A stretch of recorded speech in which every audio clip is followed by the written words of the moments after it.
So James is going to talk about these things in heart while I continue to pit cherries and put them away. And I will be using these bags because I didn't buy freezer bags, and that's okay. These should work just because fine. these will work just fine. So I just washed out these ones. It's still very soggy inside because I washed them this morning, and I washed other containers too. But they're going to have stuff that's even more soggy inside of them. Anyway. These ones were given to. We got food from the Salvation Army in these kind of plastic bags, and it's very thick plastic, and so I think it'll work out well for freezing the cherries, because like although I made James's smoothies with fresh cherries today, it's not cold that way. It's cool, but not cold. I'm not noticing, folks. This is awesome here. Okay. Hopefully you saw the earlier edition of this, or yeah. just a few minutes earlier. And where so it's got a banana cherries in it. Yeah. So coconut this milk is not normally how I make my smoothies, because this is more of a treat. For myself, I usually, I don't put the banana, but you see how big I am lately. I have been eating things like banana, but I shouldn't. So normally I would just put the sour cherries frozen in with some protein powder and blueberries. That's what I like. So blueberries are Saskatoons awesome, are good pretty. too. Saskatoons are good, yeah. But blueberries are a little bit sweeter. Yeah. And then, water. That's what or almond milk or whatever. If I get some on clearance for cheap, then that works out great. Now I will be putting some that I pit will be going into other containers like this one, and just going in the fridge. So I will be first, before I fill those, I will be filling this for in the fridge. And so I'm going to take these other things out of here. I put a straw, I didn't know which kind of color of straw James wanted, and I brought some other skewers just in case my skewer goes dull, because I'll show you how I do this. So these are just typical skewers, like for grilling and stuff like that? Is that what you use? They're bamboo skewers, like for making shish kebabs or whatever. And I washed a bunch of these shiitake mushroom containers out, because we have a lot of those, so I can put fresh ones in that if I care to. But I think today I'm just going to fill this one with the fresh ones pitted, and then I'm going to use the bags for freezing, I think, for the rest of it, because I have a lot of cherries to go. And so I think I'll just use, keep a little bit of the fresh and just keep picking from the tree, and so then it's as fresh as possible, right? Well, one of the nice things is the tree's on a different schedule. Yes. Like the one in the south is ready to go pretty well everything, but the other one is a little bit behind. There we go. That'll work. And I'm gonna put this on me before, like I said before, it's just gotta happen this way. Because brown towel, that's the way to go. Sometimes two towels are recommended, because yeah, sometimes it soaks through. So juicy. Under your clothing. So yeah. Even if you got one towel. So James is going to talk about music while I pit cherries, and this is how I do it. And I used to do it differently. I used to poke it through the bottom and poke the pit through where it attaches to the stem. But James figured this out. That works better. Just squeeze them out. So you do sort of like a sewing needle kind of, or sorry, not a sewing, a knitting needle sort of motion with the thing. And so or crocheting, you're sort of like almost crocheting. That's what it looks like.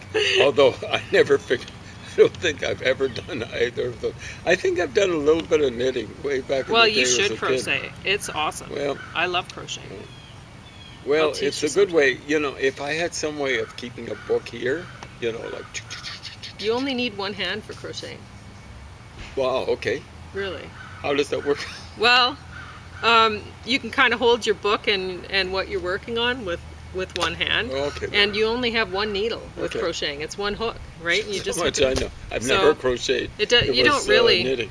you don't really need the second hand. It's not really doing anything. Even with knitting, the one hand really isn't doing much of anything at all. Okay. You have two needles, But you but have a needle kind of yeah, going over yeah, you just stuff like that. hold It's your a you could weird hold sort your of work, whatever you're working on, with the book, Yeah. and then you just have your crochet hook. And honestly, if you were knitting, I bet you could do it too. Like you said, your brother used to knit. Knit and or crochet. Yeah. Yeah, I bet you he was reading while he was doing it. You know, you're right. Yeah. I mean, no, he would have been watching movies. He's Oh, big yeah, on yeah. watching movies. So. Okay. So I don't know. We'll try it sometime. Yeah, something like that. I'm pretty sure you could do it. I think so. So, I'm a movie watcher myself, as you know. well, you increasingly you just have them on in the background. You will Yeah. watch. Oh, I've been watching them a lot Yeah. lately. So, two sisters, two voices, one heart. Well, you know, what is it, about 250 pages? It could have been longer. I mean, Heart's been around a long time. You know, it's one thing that Pauline and I share. We're both fans of Heart, but Pauline's 21 years younger than me, almost exactly, maybe a little bit more, and 21 years and a few months. But we both liked Heart. I liked Heart from the 70s, and that might date from as early as 75 or 6. They hit in here in Canada earlier than they did in the United States, and then by extension the rest of the world. So I was probably liking them 10 years before Pauline started liking them. But I like rock and roll done with good singers. I can put up with Bob Dylan. I can put up with Mick Jagger. I prefer Paul McCartney. I prefer Brad Delp of Boston way more to Paul McCartney in terms of singing. And it applies to women's voices. So I like Ann Wilson. I like Pat Benatar back in the day. I don't know what happened to her. Apparently she had something like operatic training. And Yeah, I don't know what happened. I never could understand the rock critics who were down on Heart, you know. They were calling it C rock, C blank blank K rock without the C blank blank K. You know, that's a... Well, that's I could see that because I've always said that the king of I don't know if I can say that word on. I wouldn't say it. You were Okay. talking about the C blank blank K. Yeah. Right. The king of sea rock is not a king; it's a queen. Yeah, Or it's the Freddie king of- Mercury, right? Sea rock is no. Oh, Is Heart is Ann Wilson. oh, I King see of what you're saying. Sea Yeah. rock is Well, she's, you know, one of the things. These guys were a We're both a king and a Led queen. Zeppelin cover band at one point in time. yeah. Well, I So, can see that. But I think they'd actually cut Led Zeppelin, at least in terms of the vocals. And that's hard for a woman to do because it's hard for women to have power. They just don't have. They'll say that oftentimes in a chorus they'll have way fewer men singing because they just otherwise they dominate. Got too many, particularly bass voices, but even tenor voices and things like that. But Ann Wilson have trouble cutting through. Um, going over the guitars and the bass and all that sort of stuff. Someone wants some attention. I'll try to ignore them. Now, this, I think it's a guy writing this. Yeah, Charles R. Gross. So it says Anne and Nancy Wilson with Charles R. Cross, and so this would be their autobiography, because that's what that means, right? With Charles R. Yeah, yeah. Cross. And so a lot of it is just, well, basically it's Anne. Here's Anne, and it's her describing things. So it really is them, you know? Mm-hmm. And then, well, Sue Ennis is a long-term friend and collaborator of theirs. Same thing. with Kelly Curtis, not so much collaborating with them. Nancy, Ann Wilson, so on and so forth. So it really is their story with some of their friends and some of the people they've worked in, thrown in, but it's mainly just Nancy and Ann. So they'll say somewhere along the line, I think it's Cross saying, there was too much emphasis on looks. Look at the cover. Yeah. Okay. When I think of this group, I think of the two as being equal. And this is early, like when Nancy Wilson was, or Ann Wilson was not running to weight. You see how they even blackened the ears on the inside? You can barely see her on the cover. In the actual photo, but you can see on the inside. Someone got scared, didn't want to the cameras. I don't know what's happening there. Yeah. So don't put the blonde out in front. The one that's supposed to be good looking and all that sort of stuff. I always thought Anne was the hot one, Well, so I don't know what you're talking about. Well, in the long term. Even when she got big. Well, she got really big. I'm looking at some of the pictures in here. No, she got thin again. Did she? She did. She went through some sort of thing involved with kind of tying up the stomach or something like that. Oh, did she? She wrote about that then? It's in here.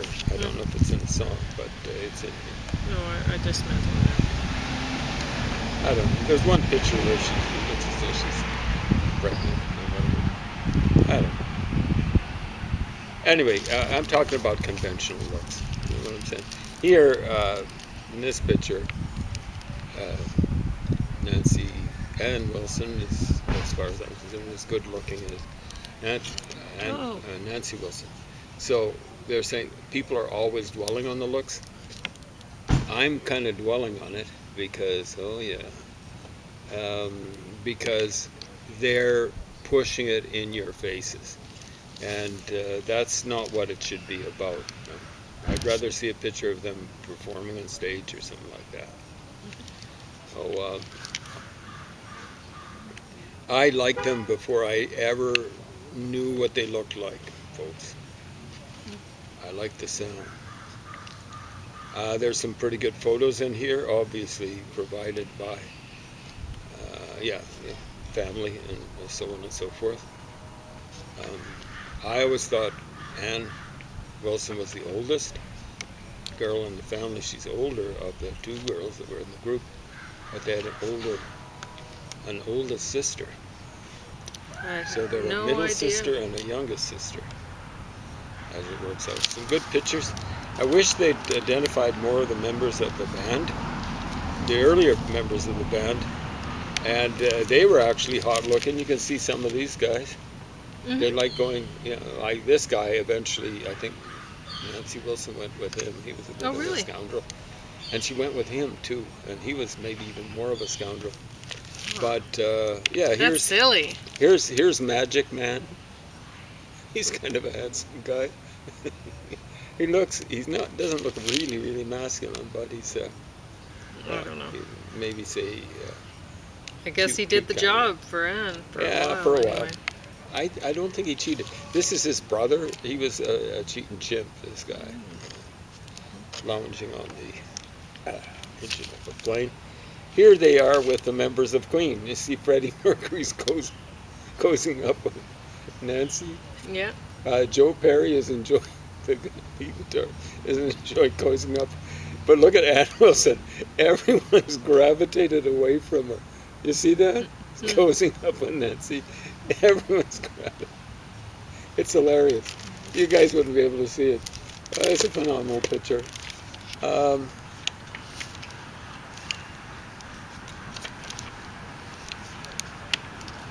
Just trying to find some of the more cute pictures. Cameron Crowe, married.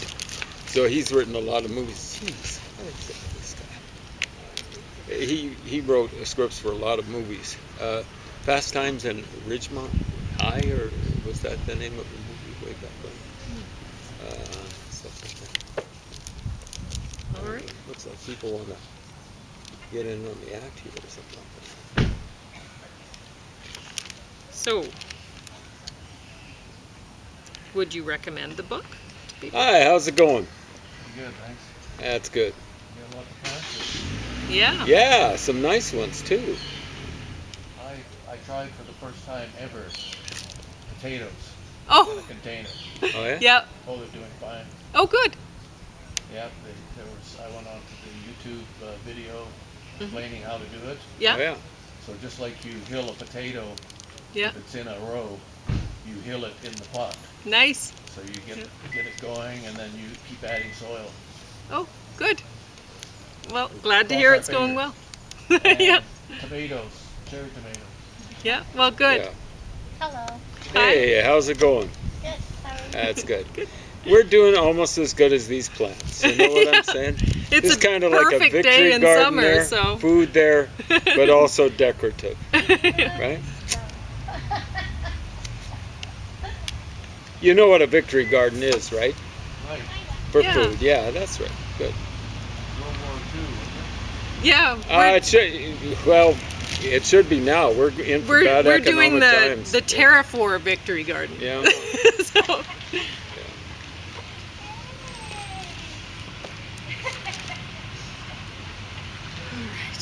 So, guess I should move the water around. Yeah, something like that. Alright, so now you're going to talk about one of the other ones, I suppose. Yeah. Anyway, this. We watched. Oh, man, they're having a meeting about lack of lines here. Alright. But yeah, this comes recommended if you like art. They're underrated band. You know, like why would you listen to the Rolling Stones? Wouldn't you rather? It's like even in the '80s, I'd much rather listen to art. I'm not a big fan of their stuff from the '80s. I'm more of a fan of the stuff from the '70s. But it comes recommended if you like rock and roll. If you like Led Zeppelin. These guys kept on going longer than Led Zeppelin. Stuff like that.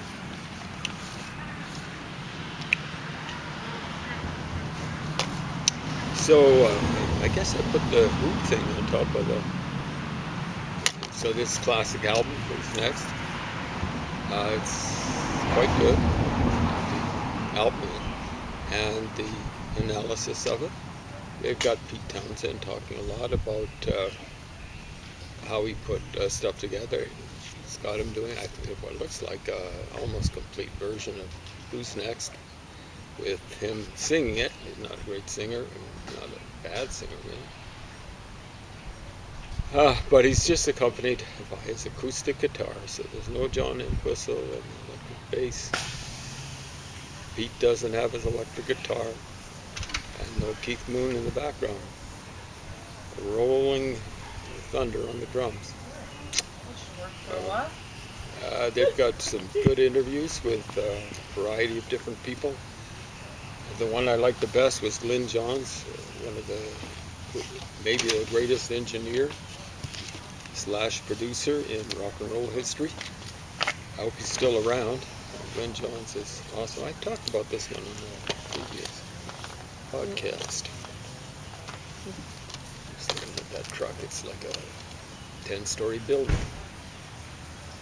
Anyway. Yeah, it's amazing how big vehicles